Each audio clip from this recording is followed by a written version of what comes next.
Bonjour à tous, bienvenue pour cette troisième vidéo du challenge de 30 jours FTMO et MyForex Fund. Là, on va on va voir ensemble deux journées de trading. Le vendredi 8 juillet ainsi que le lundi 11. Lundi 11, on ira voir ça après. Donc, comme je vous l'indiquais dans une vidéo précédente, on a effectué une modification tactique et non pas stratégique. On est toujours sur la stratégie de risquer peu pour gagner beaucoup. C'est-à-dire que le but, c'est de choper une tendance, tout simplement, et non pas de faire plein de petits trades. Ce qui change peut-être d'ailleurs par rapport aux années précédentes, puisque les années précédentes, de toute façon, on était en haussière, ça fait 20 ans qu'on est en haussière constante. Maintenant, ça c'est fini, parce qu'on a de l'inflation, enfin toutes ces petites choses qui reviennent et que les moins de 30 ans ne peuvent pas connaître. Donc là, le but c'est de choper des petites tendances, et quand je dis des petites tendances, c'est une tendance qui va durer 1 heure. Voilà, c'est vraiment du court terme, mais ça, on doit pouvoir l'attraper. Tout en ayant un déclenchement de cassure de range. Voilà. Et là, donc, le vendredi 8 juillet, on est passé sur le Forex. J'ai arrêté le DAX, voilà, pour avoir justement cette tendance que je ne retrouvais plus sur le DAX. Alors que les années précédentes, on avait vraiment de belles tendances sur les indices, mais maintenant, aujourd'hui, malheureusement, c'est fini. En plus, là, l'été arrivant, on a vraiment des volumes d'affaires qui sont de plus en plus faibles.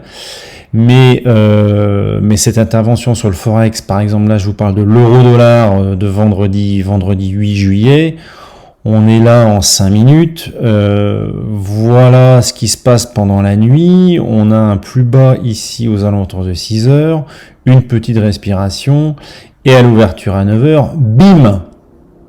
Et là, bim, c'est bim, bam, boum jusqu'en bas, et ça on l'exploite, et ça, ça vous fait la semaine, hein. Ça, c'est vraiment le genre de trade. Moi, je suis rentré ici en position. J'ai dû rentrer là pour ressortir ici. Vous voyez, ça fait toute cette descente là. Alors, je pensais que ça. Vous allez me dire pourquoi t'es pas sorti ici?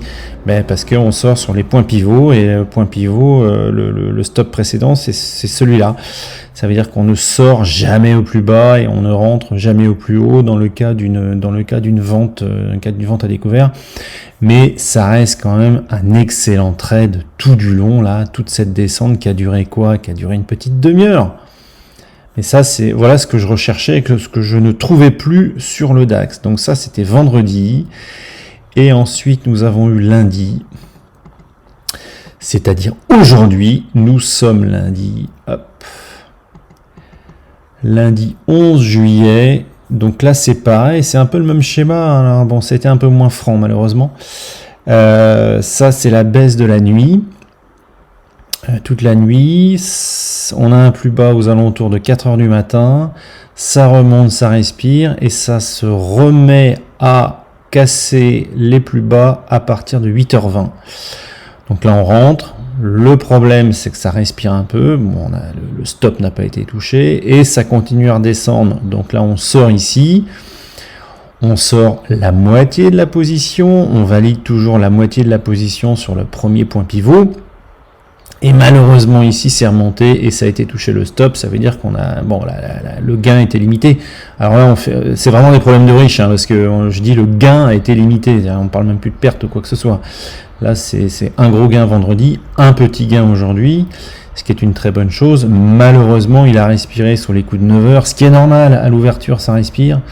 Donc c'est remonté, on a touché le stop, on est sorti, et j'ai préféré ne pas re-rentrer après. J'estime qu'on rentre en position une fois, on ne rentre pas deux fois. Bon, ça c'est pareil, c'est discutable, on pouvait rentrer à partir de 9h et continuer à descendre. Mais là on voit c'est pareil, ça descend ici, ça ne va même pas jusqu'au support, au support 1 journalier, et ça remonte encore, donc le stop aura encore été touché. Donc bon, pour moi la journée était faite, 9h05.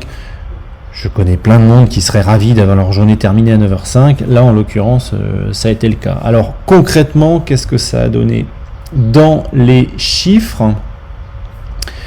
Donc, tout de suite, on est mieux là, hein, parce qu'on était encore en négatif. On était encore en négatif en fin de semaine dernière. Donc là maintenant on atteint les 205 000 $ sur MyForexFund, donc sur le, hop, on va agrandir ça, voilà, sur la première phase d'évaluation. Donc là on a vu, ça c'est vendredi matin. Quand je dis ça, ça vous fait la semaine. Vous chopez ça 3 fois dans le mois, c'est réglé, c'est réglé. Même en chargeant un petit peu. Alors c'est pareil, les ordres sont passés et sur FTMO et sur MyForexFunds. Les ordres qui sont passés sont exactement les mêmes. Par contre, la charge est différente. Je risque 1% sur FTMO. Pourquoi? Parce que j'ai 5% à faire sur 2 mois. Ce qui est... Alors j'ai déjà raté une fois, hein. soyons sérieux 2 minutes, j'ai déjà raté une fois. Là, je vais quand même essayer de réussir, de faire 5% en 2 mois, ce qui devrait être jouable. Donc le risque par trade est de 1%. Par contre, MyForexFunds, c'est non pas 10%, comme je vous disais sur la dernière vidéo, je me suis trompé, c'est 8%. MyForexFunds, c'est un petit peu plus tolérant, donc on a 8% à faire sur 30 jours, auquel on peut encore rajouter 30 jours si on finit positif et si on n'a pas dépassé les drawdowns et fait trop de pertes, les pertes maximales, ce qui en général il faut éviter de les faire, ça. Donc ça c'est pareil, c'est faisable. Donc 1% de risque, 1% du capital de risque pour FTMO, 2% de capital en risque pour MyForexFund. Donc évidemment en termes de flux monétaire, ça va plus vite sur MyForexFunds parce qu'on est à 2% de risque. Donc là voilà cette magnifique hausse de vendredi et le petit gain de ce matin. Bon, on va pas cracher dessus non plus, hein, et on est à 3%, on est à un tiers du boulot, il reste 18 jours. Bon, on est en cours, c'est pas ridicule, c'est sur la bonne voie, on travaille. Et sur FTMO, là c'est pareil, donc il y a 4000 à faire, hein, hop, voilà, le profit target est de 4000, je suis à 1200, bon, c'est en cours, c'est cassure de range sur le Forex, ou avec l'euro-dollar, ou avec le GBP-USD, moi j'estime que ce sont les deux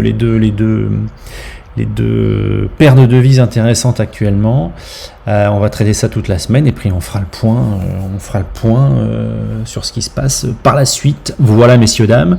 Donc je vous rappelle que pour toute question, pour toute demande, pour toute interrogation sur ce suivi de challenge FTMO, vous avez la prise de rendez-vous totalement gratuite sous la vidéo. Vous n'hésitez surtout pas.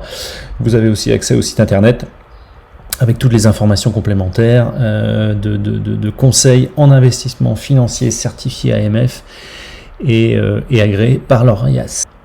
Donc voilà pour aujourd'hui, on a fait le tour. Ça suit son cours tout à fait tranquillement, tout à fait sereinement, et comme dirait l'autre, à suivre. Et surtout, faites attention quand vous tradez. La bise, à plus tard, bye bye.